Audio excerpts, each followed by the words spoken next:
Criza pandemică globală se pare că a accelerat digitalizarea agriculturii, iar fermierii sunt mai determinați să implementeze soluții inteligente pentru a dezvolta domeniul. În ediția de astăzi a emisiunii AgriSmart vă arătăm cum are loc multiplicarea și înrădăcinarea plantelor cu ajutorul tehnologiilor. Domeniul micropropagării plantelor este mai puțin cunoscut în Republica Moldova. De aceea, e important să știți că materialul săditor trebuie să fie prelucrat într-un laborator de ultimă generație, cum este VitroHub, unicul de acest gen în țara noastră.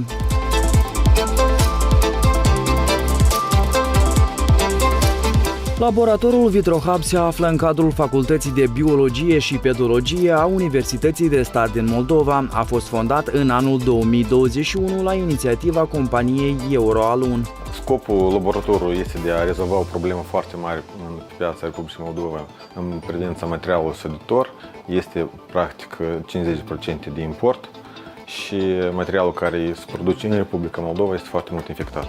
Laboratorul este dotat cu tehnologii de ultimă generație care permit o precizie înaltă. Spațiile de aclimatizare și gestionare a umidității, temperaturii și luminii creează un mediu perfect pentru înmulțirea plantelor și transferul lor în seră cu mediu controlat. Laboratorul dat permite să producă orice tip de cultură vegetală, respectiv noi putem să luăm sau bază din alte laboratoare și să o multiplicăm, să o radicăm, să o climatizăm, adaptăm și să o punem în vânzare, sau putem chiar să facem prelevări în natură, adică meristemele de plante aflate în natură să fie prin anumite protocole speciale de curățare, de virusare, să fie introduse în vitro și apoi multiplicate și să mărească colecția laboratorului și la momentul în care cineva le solicită, poate să le facă. Laboratorul are peste 100 de metri pătrați și este împărțit în 3 zone: sanitară, tehnică și sterilă. În zona sterilă, accesul este limitat pentru ca probabilitatea de infectare a materialului săditor să fie cât mai joasă. Aici pot lucra cel mult 6 persoane.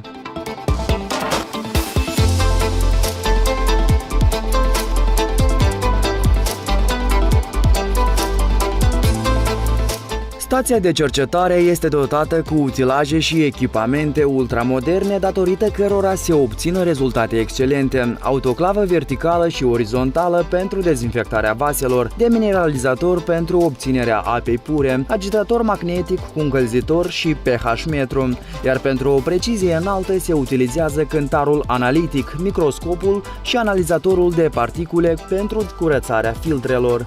Este necesar echipament special. Lucrează 3 categorii de echipament care purifică aerul, adică avem infraroșii, ultrafiolete și hote de flux laminar pentru purificarea aerului pe bază de HEPA-filtre. Adică sterilitatea este la nivel și am fost foarte plăcut surprinși că chiar din prima perioadă de lucru, adică am făcut deja câteva cicluri de prelucrare a plantelor, am avut o rată de infectare foarte joasă, sub 1%, ceea ce este un rezultat foarte bun. Pentru obținerea unui material săditor de calitate, acesta trece prin mai multe etape, iar până a ajunge în sere sau pepiniere, plantele trebuie să stea în camera de preadaptare o perioadă, unde sunt alte condiții decât în laborator. Aici ne aflăm în sala de preadaptare. În mod normal, pepinierele care produc material in vitro nu le au, pentru că ele presupun un spațiu adițional pentru adaptarea plantelor, dar pentru noi este unul foarte important, pentru că el reduce mortalitatea pe plante la etapa ulterioară. Aici avem lumină deja cu spectru îngust, adică le vedeți după culoare, pentru că este așa o culoare mai violet. Și este optimală pentru etapa dată de creștere și irigarea care noi o folosim. Deja aici putem să folosim irigarea, pentru că plantele trebuie să stea într-un mediu de circa 95% de umiditate plus, mai mult. Și respectiv ele absorbă umiditatea prin aspersiune, pentru că aparatul radical încă, după cum am spus, nu este atât de funcțional, respectiv absorbă umiditatea cu aparatul foliar. În camera de preadaptare, lumina este automatizată cu un spectru de 16 ore de zi și 8 ore de noapte, fiind aproape identică cu cea naturală. Această sală este dotată cu o stație de pompare și purificare a apei, supape electrice, controlere care au grijă de lumină, irigare și temperatura programată de la 22 până la 24 de grade Celsius. Aici, datorită tehnologiilor, implicarea factorului uman este minimală. Plantele se află aici circa 20 de zile, adică perioada de adaptare în general pentru plantele care ies din vitro este de 40 de zile.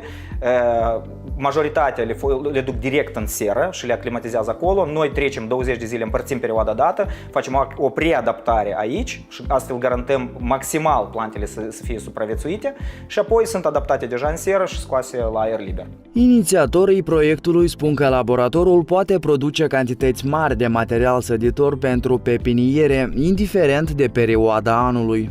Respectiv, în dependență de perioada în care pepinierele solicită produsul, ele sunt gata. Adică în momentul în care laboratorul se pornește și are 2-3 comenzi, lucrează 365 de zile pe an. Posibilitățile la ziua de azi laboratorului nostru este de a produce la 500.000 de plante. Deci avem o capacitate foarte bună pentru a ieși pe piață cu o cantitate bună de a rezolva o problemă. Fondatorii laboratorului colaborează cu Universitatea de Stat din Moldova. Aici au acces și studenții de la Facultatea de Biologie și Pedologie. Noi dăm posibilitatea studenților să vină să încerce ceea ce ei studiază la facultate și evident să sporim interesul față de biotehnologii pe plante, întrucât noi avem necesitate de personal aici la laborator. Astfel, studenții își pot dezvolta competențele și abilitățile. În acest laborator, ce abilități își dezvoltă studenții? În domeniul biotehnologiilor plantelor și anume multiplicarea in vitro, deviruzarea, terenurile de cultură, prelevările de material, deviruzarea materialului, dezinfecția materialului, multiplicarea, lungirea, radicarea, adaptarea, adică toate pot să fie testate în timp real. Nicoleta Badan este studentă în anul 2. Lucrul în laborator îi permite să aplice cunoștințele teoretice în practică, dar și să facă cercetări pentru teza de licență. Până nu de mult vedea doar în literatura de specialitate și pe internet utilajele cu care acum lucrează. Când am venit în laborator, pentru mine a fost totul ceva nou, adică în general nici n-am știut că așa ceva există. Laboratorul, cum am spus, îmi oferă mari posibilități și adică șansa, în primul rând, de a mă forma ca specialist în acest domeniu, în primul rând și la nivel industrial. Nicoleta își dorește să devină un bun specialist în cultura de țesuturi vegetale in vitro, de aceea petrece mult timp în laborator. Câte plante multiplici sau înrădăcinezi într-o zi? Cât timp petreci aici? În dependență dacă de la ora 3 până la 7 pot să fac maxim 15-20 de vasă. Adică așa la ieșire poate să iasă 30-35 de vasă. Cunoștințele teoretice, unde le-ai aplicat dacă nu ar fi acest laborator? Dacă sincer, din păcate, acest domeniu în Moldova nu este prea dezvoltat. Este un laborator, dar în primul rând din punct de vedere a echipamentului este slab dezvoltat, adică sincer nu știu. După absolvirea facultății, cei mai buni studenți sunt angajați. Olga a absolvit studiile de master anul trecut, după care a început să muncească în calitate de laborantă. Datorită utilajelor performante, tânăra are posibilitatea să învețe multe lucruri fără să plece peste hotare. În procesul de multiplicare sau de înrădăcinare a plantelor, o atenție deosebită se acordă dezinfectării ustensilelor. În primul rând trebuie să atrag atenția la sterilitate.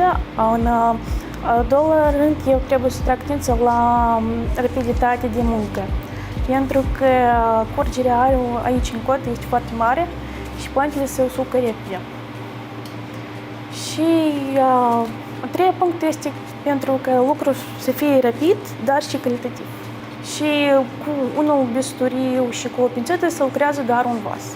La altul și stilizează se schimbă. Pentru ca tinerii cercetători să obțină performanțe, sunt ghidați de mentorul laboratorului VitroHub, Carlo De Laurentiis, un expert italian în domeniul micropropagării plantelor care a venit în Republica Moldova pentru un schimb de experiență în agricultură. Avendo una moltiplicazione, diciamo, esponenziale, da un vaso, ad esempio, di GF, noi possiamo ottenere in modo esponenziale da 2 a 3 vasi. Questo è un vaso che bisogna lavorare, quindi trapiantare, per ottenere dei vasi moltiplicati in questo modo e tra 12 giorni, massimo 15 giorni, otterremo. În camera sterilă în care se execută majoritatea cercetărilor și proceselor practice încap în jur de 6.000 de vase, iar în fiecare vas sunt aproximativ 30 de plante. Toate recipientele sunt situate pe polițe, unde este lumină 18 ore din 24. Procesul de sterilizare și obținerea unui material vegetativ sănătos nu este ușor și necesită timp. È un processo un po' lungo per ottenere un clone in vitro. Si parte da delle gemme, infatti adesso anche sotto K abbiamo iniziato a fare gli espianti dal materiale di piante che vengono dall'esterno, le mettiamo in provetta cercando di ottenere la sterilità e ottenuto le prime piante che si cominciano ad adattare, comincia il processo produttivo. Tutti i passaggi che noi facciamo qui, noi prepariamo i terreni nella sala di preparazione dei terreni dove sterilizziamo i terreni e poi dopo i terreni vengono presi e vengono moltiplicati nella sala di crescita. Amenajarea laboratorului a început la sfârșitul anului 2020 datorită proiectului Optim implementat de Helvetas Swiss Intercooperation. În parteneriat cu proiectul Helvetas, proiectul Optic, am depus un dosar și am primit un suport foarte mare de circa 1.700.000 de lei, ajutor pentru a ne extinde. Acum suntem în construcție, încă ne extindem cu 2 serii, spațiu de climatizare, spațiu de irigare.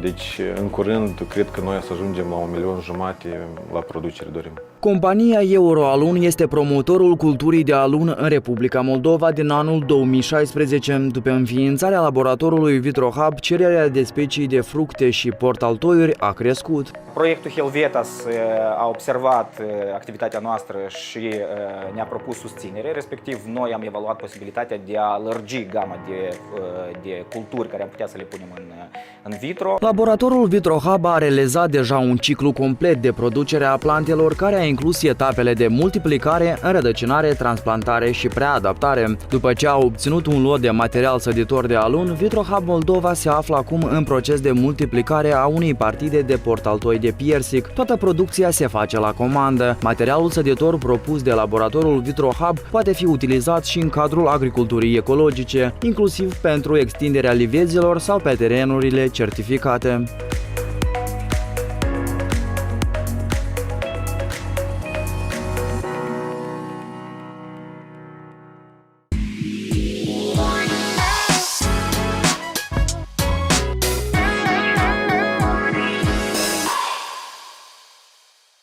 Emisiunea este finanțată de Agenția Elvețiană pentru Dezvoltare și Cooperare în cadrul proiectului Optim, oportunități prin tehnologii și inovație în Moldova, realizat de Helvetas Swiss Intercooperation.